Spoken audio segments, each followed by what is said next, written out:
Hello guys, welcome back to my YouTube channel. हमारा आज का टॉपिक है लेमार्क्स थ्योरी ऑफ इवोल्यूशन, जिसको कॉमनली लेमार्किज्म के नाम से भी जानते हैं। इवोल्यूशन को लेकर बहुत सारी थ्योरीज दी गई, जिसमें से जो सबसे पहली थ्योरी थी उसको प्रपोज किया था जीन बैप्टिस्टे लेमार्क ने 1809 में। 18th सेंचुरी में क्या हुआ कि कुछ नेचुरलिस्ट का मानना था लगातार एनवायरनमेंट में चेंज की वजह से जो लाइफ है उसका इवोल्यूशन होता है, लेकिन ओनली लेमार्क ही ऐसे थे जिन्होंने इसका कंप्लीट मैकेनिज्म अपनी थ्योरी में एक्सप्लेन किया। उन्होंने बताया कि किस तरह से जो लाइफ है वो चेंज हो रही है विद द टाइम। उन्होंने 1801 में अपनी जो थ्योरी थी उसकी एक आउटलाइन तैयार की और 1809 में उसको कम्प्लीटली डिटेल में डिस्कस किया अपनी एक बुक में, जिसका नाम था फिलोसफिक जोलॉजिक। जो ये थ्योरी थी ये एक प्रिंसिपल के ऊपर बेस्ड थी, यानी कि एक सिद्धांत के ऊपर बेस्ड थी। ये सिद्धांत क्या कहता है कि all the physical changes occurring in an individual during its lifetime are inherited by its offspring. मतलब कि जितने भी फिजिकल चेंजेस एक इंडिविजुअल के अंदर आ रहे हैं ड्यूरिंग इट्स लाइफ टाइम, वो सारी ट्रांसफ़र होते हैं उसके ऑफस्प्रिंग में, यानी कि उसके बच्चों में। फॉर एग्जांपल, जब किसी ऑर्गन्स को ज़्यादा यूज़ किया जाता है तो उसकी जो डेवलपमेंट है वो ज़्यादा होती है, मतलब वो ज़्यादा डेवलप हो जाता है। लेमार्क्स की थ्योरी ऑफ इवोल्यूशन के कई इंपॉर्टेंट फीचर्स हैं। तो सबसे पहला है इंटरनल वाइटल फोर्स। लेमार्क का मानना था कि हर ऑर्गेनिज्म के अंदर एक इंटरनल वाइटल फोर्स होती है, यानी कि एक ऐसी पावर होती है, ऐसी शक्ति होती है जिसकी वजह से वो अपना वॉल्यूम इंक्रीज कर सकता है या फिर अपने पार्ट्स का वॉल्यूम जो है उसको इंक्रीज कर सकता है एक सर्टेन लिमिट तक, मतलब एक लिमिट तक अपने वो पार्ट्स को इंक्रीज कर सकता है। और दूसरा था इसमें इफेक्ट ऑफ इन्वायरमेंट। लेमार्क का मानना था कि इन्वायरमेंट में जो चेंज हो रहा है उसकी वजह से जो प्लांट्स हैं या फिर कुछ एनिमल्स जो हैं वो भी डायरेक्ट चेंज हो रहे हैं, क्योंकि जो एनिमल्स होते हैं उनके अंदर नर्वस सिस्टम होता है और जो इन्वायरमेंट में चेंज होता है उसको वो सेंस करते हैं और उस चेंजिंग इन्वायरमेंट के लिए वो रिएक्ट करते हैं, जिसकी वजह से क्या होता है कि उनके अंदर कुछ नई ज़रूरतें पैदा हो जाती है। तो जब वो नई ज़रूरतें पैदा होती है तो उनको फुलफिल करने के लिए क्या होता है, उनके अंदर जो एपिटेंसी है वो बढ़ जाती है। तो तीसरा जो फीचर है इसका वो है एपिटेंसी। तो जब नई ज़रूरतें पैदा होती है तो इसके लिए क्या होता है कि नई मूवमेंट्स पैदा होती है, मतलब उन ज़रूरतों को पूरा करने के लिए हमें कहीं ना कहीं इधर उधर तो भटकना पड़ेगा, ठीक है। तो इसकी वजह से क्या होता है कि नई मूवमेंट्स जनरेट होती है और जो हैबिट्स है वो चेंज होती है और कुछ ऑर्गन्स जो है वो उनकी मॉडिफिकेशंस भी होती है। तो लेमार्क का मानना था कि इसकी वजह से हम कुछ ऑर्गन्स को ज़्यादा यूज़ करते हैं और कुछ ऑर्गन्स को हम यूज़ ही नहीं करते।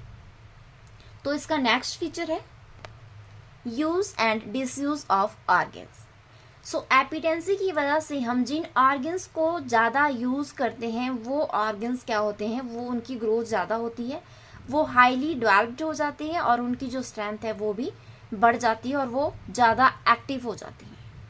और इसके कंपैरिजन में जिन ऑर्गन्स को हम कम यूज़ करते हैं उनकी एक्टिविटी जो है वो कम हो जाती है, यानी कि उनकी इनएक्टिविटी बढ़ जाती है और उनका जो साइज़ है वो कम हो जाता है, और जिसकी वजह से क्या होता है वो डीजनरेट होना स्टार्ट हो जाते हैं और लास्ट में वो डिसअपीयर हो जाते हैं।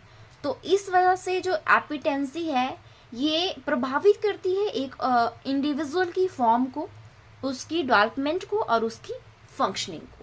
अब इसमें नेक्स्ट फीचर आता है इनहेरिटेंस ऑफ एक्वायर्ड कैरेक्टर्स, यानी कि जो ऑर्गेनिज्म के अंदर चेंजेस आए एनवायरनमेंट चेंज होने की वजह से, उन सारे चेंजेस को उन्होंने नाम दिया एक्वायर्ड कैरेक्टर्स। तो लेमार्क का मानना था कि जो ये सारे एक्वायर्ड कैरेक्टर्स हैं जो एक इंडिविजुअल की लाइफ टाइम में उसकी बॉडी में आते हैं, वो सारे एक जनरेशन से दूसरी जनरेशन में पास होते हैं, यानी कि उन इंडिविजुअल से उनके बच्चों में ट्रांसफ़र होते हैं। लेमार्क का मानना था कि जब एनवायरनमेंट में चेंज होता है तो उसकी वजह से जो एनिमल्स है वो उनके अंदर नर्वस सिस्टम होता है जिसकी वजह से वो सेंस करते हैं उस चेंज को, तो वो उस चेंजिंग इन्वायरमेंट से रिएक्ट करते हैं, जिसकी वजह से उनकी जो नीड्स है वो चेंज हो जाती है, उनकी ज़रूरतें चेंज हो जाती है। जब ज़रूरतें चेंज होती है तो वो उन ज़रूरतों को फुलफ़िल करने के लिए अपनी जो हैबिट्स हैं उनको भी चेंज करते हैं। तो जब हैबिट्स चेंज होती है, जिसकी वजह से क्या होता है कि उनके अंदर एक नए ऑर्गन्स जो है वो डेवलप हो जाते हैं, और कुछ ऑर्गन्स को वो ज़्यादा यूज़ करते हैं और कुछ ऑर्गन्स को वो कम यूज़ करते हैं। तो जिन ऑर्गन्स को वो ज़्यादा यूज़ करते हैं वो ज़्यादा एक्टिव हो जाते हैं, और जिनको वो कम यूज़ करते हैं वो कम एक्टिव हो जाते हैं, और वो धीरे धीरे करके वो डीजेनरेट हो जाते हैं और लास्ट में वो डिसअपीयर हो जाते हैं। तो लेमार्क का मानना था कि इस वजह से जो एक एनिमल्स हैं उनके अंदर बहुत सारी मॉडिफिकेशंस होती है, जिनको उन्होंने नाम दिया एक्वायर्ड कैरेक्टर्स। सो लेमार्क का मानना था कि जो ये एक्वायर्ड कैरेक्टर्स होते हैं ये एक जनरेशन से दूसरी जनरेशन में इनहेरिटेड होते हैं, यानी कि ऑर्गेनिज्म से उसके ऑफस्प्रिंग में ट्रांसफ़र होते हैं। तो इस वजह से क्या होता है, जनरेशन टू जनरेशन जब ये ट्रांसफ़र होते रहते हैं तो इस तरह से ये जो कैरेक्टर्स है ये एकमुलेट हो जाते हैं, मतलब बहुत सारे कैरेक्टर्स इस तरह से इकट्ठा हो जाते हैं और आगे चलकर एक नई स्पीसीज जो है वो जनरेट होती है, मतलब वो नए स्पीसीज को जन्म देते हैं। इस तरह से क्या होता है कि एक जो लाइफ है उसका इवोल्यूशन होता है। तो लेमार्क का मानना था कि मतलब जो एक पॉपुलेशन होती है उसका टाइम टू टाइम जो है सेपरेट होना बहुत ज़रूरी है, जिसकी वजह से जो नई स्पीसीज है वो जनरेट होती है।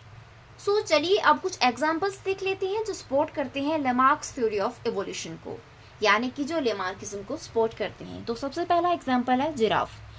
तो जो ये जिराफ होते थे ये शुरुआत में एक नॉर्मल एनिमल्स की तरह होते थे जो कि हर्बीवोरस मैमल्स हैं।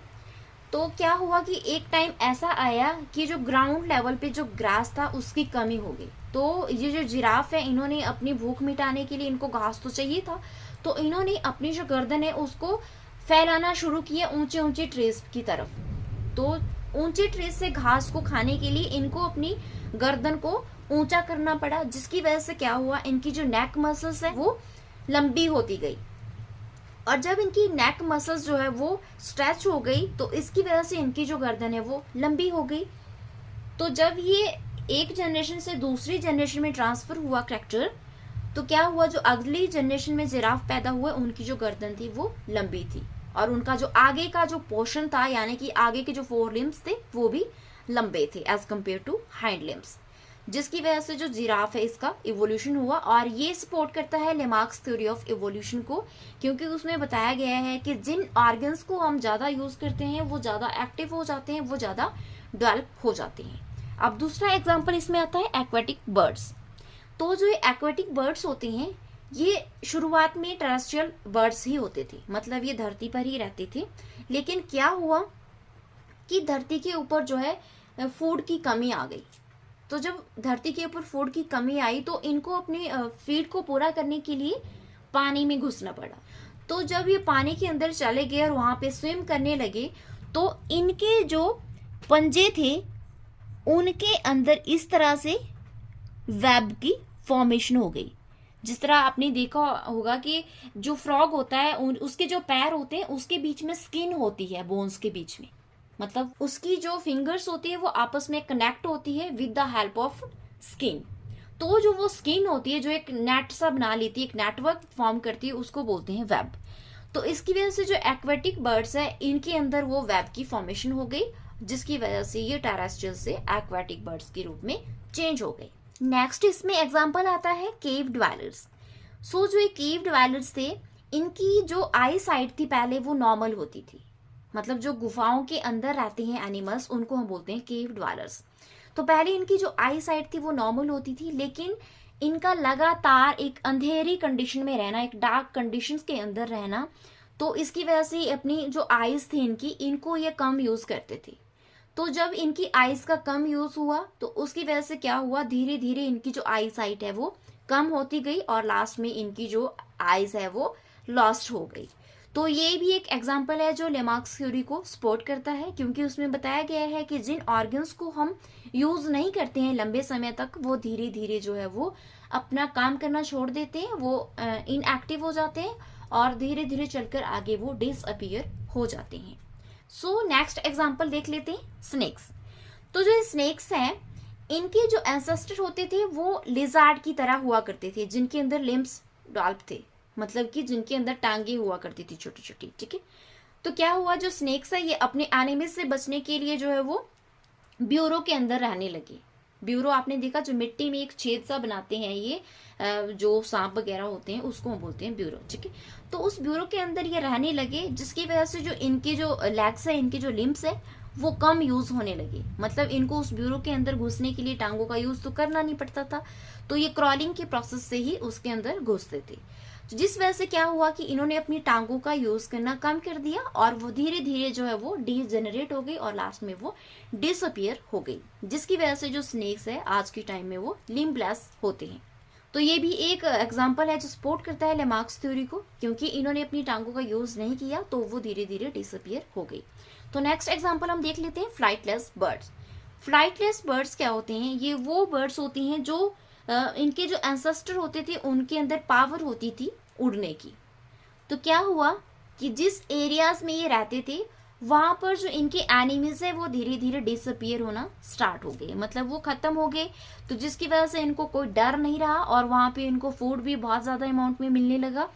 तो जब इनको फूड वहां पर अच्छी क्वांटिटी में मिलने लगा तो इनको उड़ने की कोई जरूरत नहीं पड़ी, जिसकी वजह से इन्होंने अपने जो विंग्स है उनको यूज करना बंद कर दिया।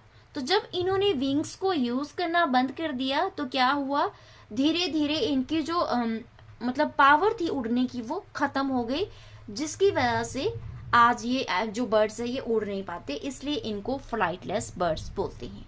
तो ये भी एक एग्जाम्पल है जो लेमार्क्स थ्योरी ऑफ इवोल्यूशन को सपोर्ट करता है। सो हमने कुछ एग्जाम्पल्स देखे जो लेमार्क्स की थ्योरी को सपोर्ट करते हैं। अब हम बात कर लेते हैं उन पॉइंट्स की जो इस थ्योरी को एक्सेप्ट नहीं करते, मतलब इसके क्या क्या ड्रॉबैक्स हैं जिसकी वजह से लेमार्क्स थ्योरी ऑफ इवोल्यूशन को एक्सेप्ट नहीं किया गया। सो सबसे पहला पॉइंट इसमें आता है इंटरनल वाइटल फोर्स। लेमार्क ने अपनी थ्योरी में ये एक्सप्लेन किया कि हर एक ऑर्गेनिज्म के अंदर एक इंटरनल वाइटल फोर्स होती है, जिसकी वजह से वो अपनी कुछ पार्ट्स को एक लिमिट तक जो है वो इंक्रीज कर सकता है।